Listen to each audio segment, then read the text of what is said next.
Hello guys, welcome back to our channel. তো দেখো, আজকের আমরা একটা জায়গায় যাচ্ছি, হুট করেই চলে এসেছি। এখানে আসার কোনো কথাই ছিল না আগে থাকতে, হুট করে চলে এলাম।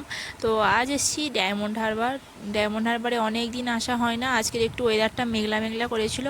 আর দেখো তোমরা, খালি এত পরিমাণ এখানে হাওয়া হচ্ছে। যদি হাওয়াটাকে মাপা হয় কিলোমিটারে, তাহলে মিনিমাম 80 কিলোমিটার বেগে তো হাওয়া হচ্ছিল। প্রচণ্ড হাওয়া, প্রচণ্ড হাওয়া, মানে হাওয়াতে শাঁ করছিল। ভয়েস কি দেবো আমি, তার জন্য ভয়েস দিতে পারিনি, বাড়িতে এসে আমাকে এডিট করতে হচ্ছে। আর আজকের জায়গাটা পুরো ফাঁকা ছিল। অন্য সময় এলে, বিশেষ করে এই জায়গাটাতে একটুও প্লেস পাওয়া যায় না। পুরোটাই লোক ভর্তি, ছেলেরা ভর্তি। একটুও সেলফি তুলবো তার জন্য ফাঁকা পায় না, একটু ভিডিও করব তার জন্য ফাঁকা পায় না। আজকের পুরো জায়গাটা ফাঁকা, শুধুমাত্র এই ওয়েদারের জন্য।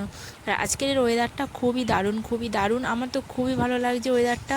কি দারুণ হাওয়া, ফুরফুরে হাওয়া। মানে মনে হচ্ছে না এখান থেকে বাড়ি যায়, এখানেই থেকে যেতে ইচ্ছে করছে। আর আজকে ডায়মন্ড হারবার এসে কিছু কেনাকাটা করেছি। বাড়ির কিছু জিনিস কিনেছি, আমার একটা জিনিস কিনেছি। তো তোমাদেরকে সেগুলো বাড়িতে গিয়ে শেয়ার করব। কিছুই শেয়ার করা হয়নি। তো চলো তোমাদের